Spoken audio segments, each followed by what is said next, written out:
Rock কাটা কাদের signature এটা বাংলাদেশের 18 কোটি মানুষ জানে। যে বিএনপিতে এসে মোটামুটিভাবে এখন নানা ধরনের গুন্ডা পান্ডা চাঁদাবাজ ইত্যাদি সব জায়গা করে নেওয়ার চেষ্টা করছে। রুবিন ফারহানা, আপনার কাছে জানতে চাচ্ছিলাম যে আপনারা যে বহিষ্কার করেন এটি লোক দেখানো কিনা, একদম যদি সোজা কথা বলি। একেবারেই না, একেবারেই না। লোক দেখানোর জন্য কি সত্যি 4000 নেতাকর্মীকে বহিষ্কার করা সম্ভব? আর বিএনপির পক্ষে এই মুহূর্তে আর কোন ব্যবস্থা নেওয়া সম্ভব সাংগঠনিক ব্যবস্থার বাইরে? আমি একটু যোগ করি প্রশ্নটা আবার একটু, মানে বহিষ্কার 4000 আপনি করেছেন, ঠিক আছে, কিন্তু তারা আপনাদের দলের অ্যাক্টিভিটির সঙ্গে এখনো যুক্ত আছে, সব প্রোগ্রামে অ্যাটেন্ড করছে, তাহলে বহিষ্কারটা মানে কি হলো? শুধু কাগজে কলমে বহিষ্কার কিনা?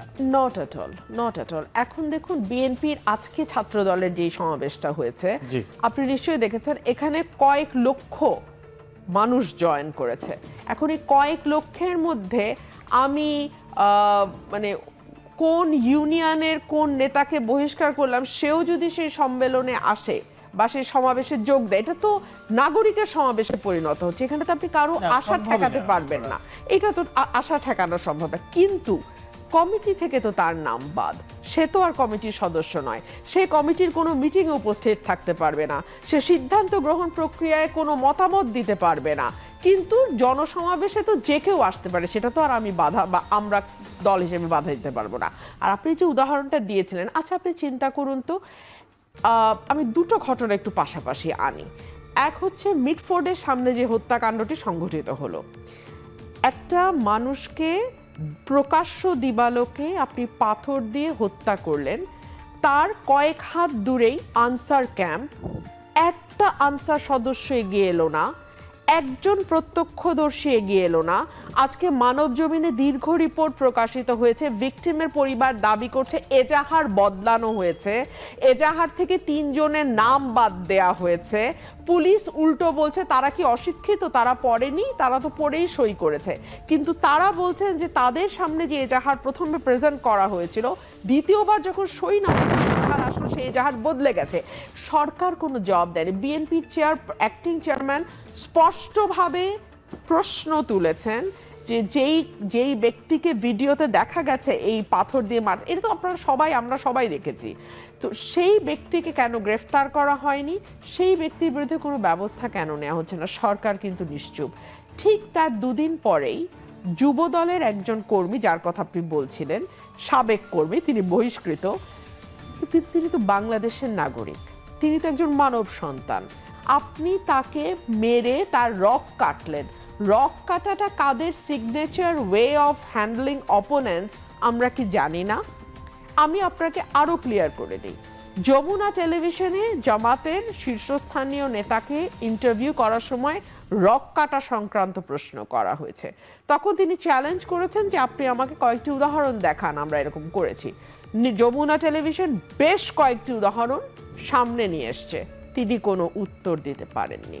সুতরাং রক কাটা কাদের সিগনেচার, এটা যমুনা টেলিভিশন রিপোর্টে দেখ আর না দেখ, এটা বাংলাদেশের 18 কোটি মানুষ জানে। কিন্তু সেই হত্যাকাণ্ডটি কি আপনাদের কাছে, বিএনপির কর্মী সে নয়, সে বহিষ্কৃত, ঠিক আছে, কিন্তু সে তো বাংলাদেশের একজন নাগরিক। তার হত্যাকাণ্ডটি কারো চোখে সেভাবে ধরাই পড়ল না। মানে ওই ঠিক যেটা বলছিলেন মাসুদ কামাল ভাই, যে যেখানে বিএনপিকে দোষারোপ করতে পারলে আরাম লাগে, সেটা সরকারেরও আরাম লাগে, সেটা জামাতেরও আরাম লাগে, সেটা এনসিপিরও আরাম লাগে, সেটা মানে অন্যান্য যে আরাম করার সুযোগ কেন দিচ্ছেন? আর আরাম লাগে যেহেতু, সুযোগটা দিচ্ছেন কেন আপনারা? সুযোগ দেওয়ার ব্যাপার না, ব্যাপারটা হচ্ছে কি, এত বড় একটা পলিটিক্যাল পার্টি, এই পার্টির একদম টপ থেকে সেই ওয়ার্ড লেভেল পর্যন্ত হাজার হাজার লক্ষ লক্ষ কয়েক কোটি সমর্থক এবং নেতাকর্মী, এই কয়েক কোটি মানুষকে নিয়ন্ত্রণ করা কঠিন। তাদের বিরুদ্ধে আমরা যেটুকু করতে পারি সেটা করেছি, বাকিটা তো সরকারের দায়িত্ব। আমি যদি এখন প্রশ্ন করি যে আপনি যদি একটু করে পেছনে ফেরেন, রক কেটে যুবদলের সাবেক নেতাকে হত্যা, তার আগে প্রস্তর যুগে বাংলাদেশের ফিরে যাওয়া, তার আগে মাদারীপুরে মা সহ 2 সন্তানকে ঘরে ঢুকে হত্যা, তার আগে অসংখ্য এরকম ঘটনা, মবের ঘটনার উদাহরণ আমরা দিতে পারি।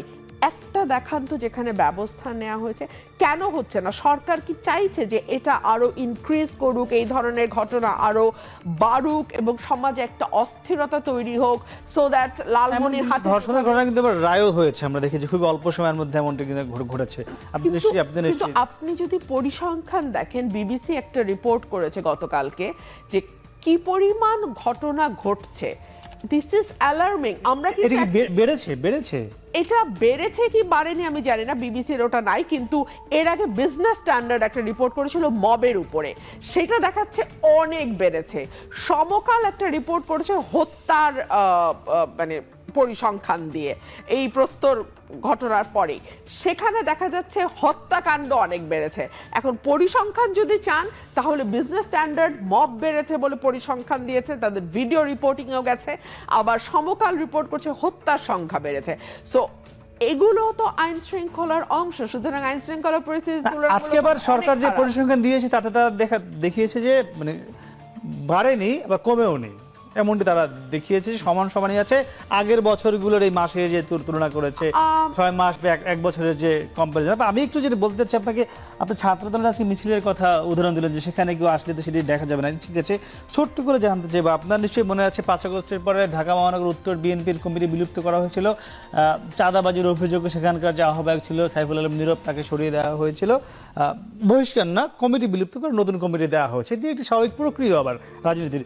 আমরা দেখেছি তার নেতৃত্ব চাঁদাবাজির বিরুদ্ধে বড় মিছিল হয়েছে গতকাল, এটি নিয়েও আবার কথাবার্তা হচ্ছে, যার বিরুদ্ধেই চাঁদাবাজির অভিযোগ তার নেতৃত্বে আবার বিএনপির চাঁদাবাজির বিরুদ্ধে মিছিল। তাহলে দেখুন, পলিটিক্সে আমি বলবো যে কোনো black and white is very difficult. উনি চাঁদাবাজির অভিযোগ এসছে, তার বিরুদ্ধে কি কোনো মামলা হয়েছে? সরকার যদি চাঁদাবাজি হতো, সরকারের কিন্তু মামলা করার দায়িত্ব, রাষ্ট্র সরকার করেন, এটি গণমাধ্যমে এসছে বিভিন্ন। আচ্ছা, তো সরকার কেন করেনি? তাহলেই তো আজকে উনি মিছিলটা নিয়ে বেরোতে পারতেন না। এই যে একটা একটা করে যদি আপনি ঘটনাগুলো দেখেন, সরকার তো চাইছে যে যতটুকু ঘটে প্রোপাগান্ডা হয় তার চেয়ে বেশি, যেহেতু কোনো ব্যবস্থা নেওয়া হয় না, সো কিছু ঘটনা ডেফিনেটলি ঘটে, কিন্তু প্রোপাগান্ডা চালানো হয় তার শতগুণ বেশি। ধরুন আজকে আপনি যে উদাহরণটা দিলেন, এখানে কেন সরকার আইনগত ব্যবস্থা নেয় যদি চাঁদাবাজি ঘটনা সত্য হয়? আর যদি আইনগত ব্যবস্থা না নেওয়া হয়, যদি আইনগতভাবে তিনি মামলা মোকাবেলা করে দোষী সাব্যস্ত না হন, তাহলে আজকে তিনি চাঁদাবাজির বিরুদ্ধে কথা বলতে তো কোনো বাধা থাকার কথা না, তাই না? জি, সাকিব, একটু আপনার কাছে জানতে চাচ্ছিলাম যে আমরা যেটি জুলাই গণঅভ্যুত্থানের একটি বড় কিন্তু কথা ছিল যে ভয়ের সংস্কৃতি থেকে বেরিয়ে আসা, একজন একজনের পাশে দাঁড়ানো, যে কোনো সংকটে পড়লে, কিন্তু আমরা পুরান ঢাকায় কিন্তু সেটি দেখলাম না। আপনি বলছিলেন, সবাই বলছিলেন একজনকে মেরে ফেলা হচ্ছিল, সবাই পাশে দাঁড়িয়েছিল, এবং পরে যেটি হলো বিভিন্ন গণমাধ্যম গিয়েছে, এখন টিভি সহ আমরা দেখেছি সবাই আশপাশের দোকানদার যারা স্থানীয় কেউ কথা বললো না, ভয় পাচ্ছিল। আপনি নিশ্চয়ই দেখেছেন এই প্রতিবেদনগুলো। মানে কেন ভয়টি কেন কাটলো না এখনো? দেখুন, মানে মানুষের একটা অভ্যুত্থানের মধ্যে দিয়ে একটা মানুষের শক্তির একটা জাগরণ ঘটেছে। সেই মানুষের যে শক্তি, সেই শক্তিকে ধারণ করার কিংবা সেই শক্তিকে ধরে রাখার যে সংগঠিত জায়গা, সেটা তো আর মানুষ যার যার জায়গায় ফেরত গেছে। মানুষের এই যে নির্ভয় অবস্থাটা, সেটা একটা মুহূর্তের জন্য, একটা নির্দিষ্ট সময়ের জন্য। যখন আবার সে তার বিচ্ছিন্নতা তৈরি হয়েছে, তখন সে এককভাবে তো আসলে ওই সাহসী জায়গায় আর আসতে পারে না। তার পাশে কে দাঁড়াবে সেটা তো নিশ্চিত নয়। জুলাই অভ্যুত্থানের সময় একে অপরের পাশে দাঁড়িয়েছে সবাই, জীবন দিয়ে পাশে দাঁড়িয়েছে। সেই শক্তি, সেই সাহস যখন আবার সে ব্যক্তিতে পরিণত হয়েছে, তখন আর সেই শক্তি সাহস তার না। পরের দিনগুলোর কথা বলছেন আর ক্যামেরার সামনে যে কি দেখছেন, পরের দিনও বলছে না, কারণ সে তার পরের দিনের প্রতিক্রিয়া জানে। কি এখনো কেন সেই বলি, কেউ না কেউ কোনো না কোনো পক্ষের কাছে আমি শত্রুতে পরিণত হতে পারি, এবং তার ফলে আমাদের ভয়াবহ একটা পরিস্থিতি হতে পারে। এই যে জনগণের মধ্যে ঐক্যবদ্ধ শক্তি, এটা মানে সংগঠিত না থাকলে তখন তো সে ব্যক্তিতে পরিণত হয়। ব্যক্তির কাছে নিরাপত্তাটা কোথায় পাবে? যখন রাষ্ট্র তাকে সে নিরাপত্তা দেয়। রাষ্ট্র যখন তাকে নিরাপত্তা দেয় না, তখন সে ভীতির মধ্যে থাকবে এবং অসহায় থাকবে, যথাসম্ভব সাথে নাই পাচে নাই এরকম একটা অবস্থা মেনটেন করবে। ফলে আমরা এক অর্থে আবার সাময়িক সময়ের জন্য পেছনেই ফিরেছি, মানে আগের মতো একটা অবস্থায় ফেরত গেছি। আসলে আলোচনাটা ভিন্ন জায়গায় করা দরকার। একটা হচ্ছে যে, যেমন ধরেন বিএনপি একটা বড় পার্টি, কোনো সন্দেহ নাই। দুটো জায়গা আছে যে বিএনপিতে এসে মোটামুটিভাবে এখন নানা ধরনের গুন্ডা পান্ডা চাঁদাবাজ ইত্যাদি সব জায়গা করে নেওয়ার চেষ্টা করছে, কারণ এই নামটা ব্যবহার করলে তারা প্রভাব খাটাতে পারে এবং চাঁদাবাজিটা করতে পারে। এখন এইটাকে কীভাবে বিএনপি ডিল করবে? বিএনপির মতো পার্টি কিংবা বাংলাদেশের বড় পার্টিগুলোর মুশকিলটা হচ্ছে যে তারা যে সমাজের বিরাট একটা অংশ যেভাবে পেট্রন ক্লায়েন্ট রিলেশনশিপের মধ্যে চলে, একটা প্রাইভেট ম্যানেজমেন্ট আছে যারা টাকা তোলে আইনশৃঙ্খলা বাহিনীর সহায়তায়, এবং সেই ম্যানেজমেন্ট, তারা ওই ম্যানেজমেন্টটা রক্ষা করে। এই ব্যবস্থার সাথে বিএনপি কিংবা এই জাতীয় বড় দল, এর আগে আওয়ামী লীগ, তাদের একটা মানে কি বলা যায় যে অস্তিত্বগত সম্পর্ক আছে, মানে এটার উপর তারা ডিপেন্ডেন্ট, এই রিলেশনশিপটা আছে, যার ফলে এই ধরনের পার্টিতে যোগ দেওয়া লাভজনক। ওই কারণে এই প্রভাবশালী এখানে যোগ দেয়। এখন বিএনপি অভ্যুত্থানের পরে যে পলিসিটা তাদের নেওয়া দরকার ছিল, যে পার্টিকে এইভাবে ব্যবহার করবে, সামনে নির্বাচন আছে, তাহলে কিভাবে সে পার্টি এটা মোকাবেলা করবে, এবং মানুষের প্রত্যাশার সাথে এই অবস্থা তো মানুষ মেনে নিতে চায় না, এটা আমরা কিভাবে সামঞ্জস্য করব। সেই জায়গায় বিএনপি কোথায় কোন তার ফেইলিয়ার, সেটা তাদের চিহ্নিত করতে হবে। বিএনপি নেতৃত্ব বলছেন আমরা বহিষ্কার করছি, আমরা এটা চাই না, জিরো টলারেন্স, কিন্তু প্র্যাকটিক্যালি এটা যে ধরনের পদক্ষেপ নিলে এই জায়গাটাতে বন্ধ হওয়া সম্ভব, সেটাতে তারা আসলে আদৌ যেতে পারছেন কিনা সেটা তাদের বিচার বিশ্লেষণ করা দরকার, নাম্বার ওয়ান। নাম্বার টু হচ্ছে, আবার দেখেন বিষয়টা আবার আইন শৃঙ্খলা বাহিনীর কাছে আসবে। আইন শৃঙ্খলা বাহিনী যদি বিএনপির তাবে চলে যায় যে আচ্ছা বিএনপি নেক্সট গভর্নমেন্ট ফর্ম করতে পারে, তাহলে তাদেরকে খুশি করে চলতে হবে, তাহলে তো এখানে কোনো কিছুই অপারেট করছে না, পুরনো বন্দোবস্ত চালু। এখন আপনার বন্দোবস্ত শব্দ হয়তো শুনতে ভালো না লাগতে পারে, কিন্তু এর মধ্যে দিয়ে রাজনৈতিকভাবে যে বাস্তবতাটা প্রকাশ পায় সেটা হচ্ছে যে আমরা কতগুলো পুরনো ধরন সম্পর্ক এটাকে বদলাতে চাইছিলাম, এবং এই বদলাতে চাওয়ার ব্যাপারটা রাজনৈতিক সংগ্রামের মধ্যে উঠেছে। নাহলে তো 31 দফা, রাষ্ট্র মেরামত, রাষ্ট্রের গণতান্ত্রিক রূপান্তর, সংস্কার, কথার কোনো প্রয়োজন ছিল না। এই আলোচনাগুলো এসছে মানে হচ্ছে আমরা এগুলো বদলাতে চেয়েছি। সেইটা ছাত্ররা যখন আন্দোলনে আসলো, তারা ফ্যাসিবাদের বিলোপ চেয়ে এটাকে আরো প্রসারিত করতে চেয়েছে। কাজে এখানে কোনো পার্থক্য নাই, কিন্তু পার্থক্যটা এসে দেখা গেল যে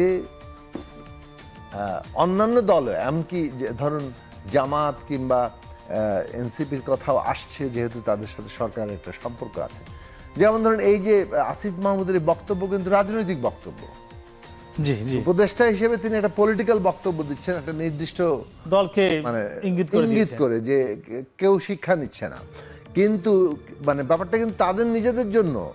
রাষ্ট্র কিন্তু শিক্ষা নিচ্ছে না, সরকারও শিক্ষা নিচ্ছে না, সরকারেরও দায়িত্ব ছিল একই রকমই মানে দায়হীন, এবং আমরা কি করতে পারি ইত্যাদি টাইপের। হ্যাঁ, আমরা তদন্ত করছি, তদন্ত কমিটিগুলো এক একটা ধামা হয়ে উঠে, যে ধামা আগের মধ্যে বলছে। মাসুদ ভাই,